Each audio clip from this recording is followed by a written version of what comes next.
انا اسفه يا جماعه لاني انا هضطر هكمل ده الفيديو التاني استكمالا لل الكيك، الكب كيك الشوكولاته. فيا ريت ده الفيديو التاني المكمل للفيديو الاول لكيك الشوكولاته، لان غصب عني الفيديو قطع مني. فده الجزء التاني. انا زي ما قلت لكم هصب الكيك، ولعت انا دلوقتي الفرن وهصب الكيك في الورق الكب كيك وهوريه لكم بعد ما هصبه ان شاء الله. استنوني. رجعت لكم تاني بعد ما صبيت الكيك في قوالب الكب كيك. انا عندي القوالب الجيلي دي بستغلها بعد ما بتطلع، وهوريها لكم ان شاء الله لما تطلع. بتاخد الشكل الورده اللي تحت، تلاقيه كب كيكايه واخده شكل ورديه كده وشكلها لذيذ جدا. دول حوالي الكمية المقادير اللي انا قلت لكم عليها تقريبا دول 12 سوري 24 وحدة كب كيك. دول 12 ودول 6 ودول 6، يعني دول 24 وحدة كب كيك. انا دلوقتي الفرن بتاعي خلاص حقق درجة الحرارة اللي انا عايزاها، زي ما قلنا 180 درجة. هتقعد في الفرن حوالي من يعني ماكسيمم تلت ساعة. بنعمل ايه؟ باجي بسكينة، بسن سكينة او بخلة، يعني اي حاجة. انا باخد سكينة رفيعة زي دي وبحطها في الكب كيكاية وبشوف اذا طلعت السكينة نظيفة يبقى الكب كيك كده استوت وبقت جاهزة.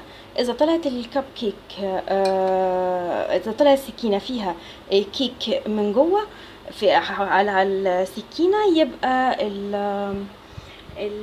الكب كيك لسه عايز شوية في الفرن. فانا دلوقتي هدخل الكب كيك وهوريه لكم ان شاء الله ونقدمه مع بعض ونشوف احلى كب كيك شوكليت هتاكلوه ان شاء الله. في بس حاجة واحدة كنت عايزة اقولها لكم يا جماعة، اللي مش عايز يستعمل زبدة او سمنة ممكن يستعمل زيت عباد، هتبقى برضو لذيذة جدا.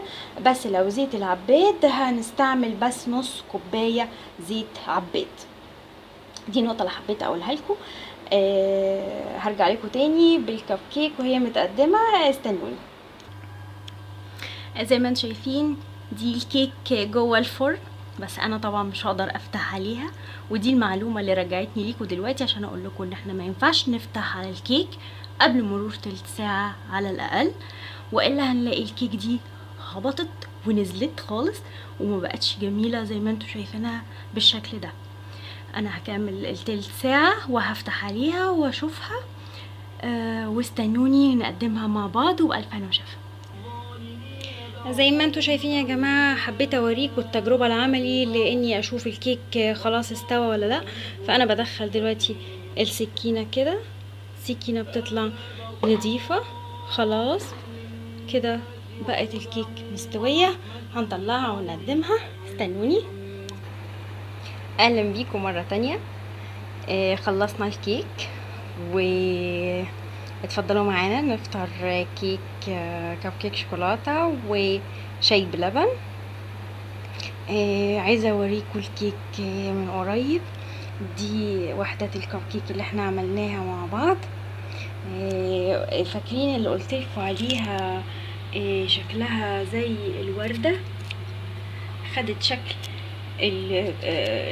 وحده الجيلي كب، الكب بتاعه الجيلي شكلها زي الوردة. دي واحدة من وحدات الكب كيك، وده باقي الكب كيك. طبعا دي مش كل الكمية. هنشرب معاها شاي بلبن. اتفضلوا معانا. كيك جميل.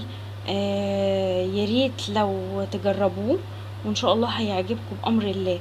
وهستنى تعليقاتكم اللي تقولوا لي فيها انكم عملتوا الكب كيك شوكليت دي، وعايزه اعرف رايكم فيها. يا ريت تعرفوني وتقولوا لي. انا مش طهايه ولا حاجه، بس دي خبره من سنين زي ما قلت لكم، ماما علمتها لي، ربنا يديها الصحه يا رب. ومن ساعتها وانا يعني الحمد لله بحاول اجود فيها على قد ما بقدر.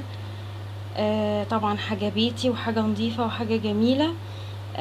الف هنا وشفا، واشوفكم تاني ان شاء الله في مطبخ كليفر مامي. السلام عليكم ورحمه الله.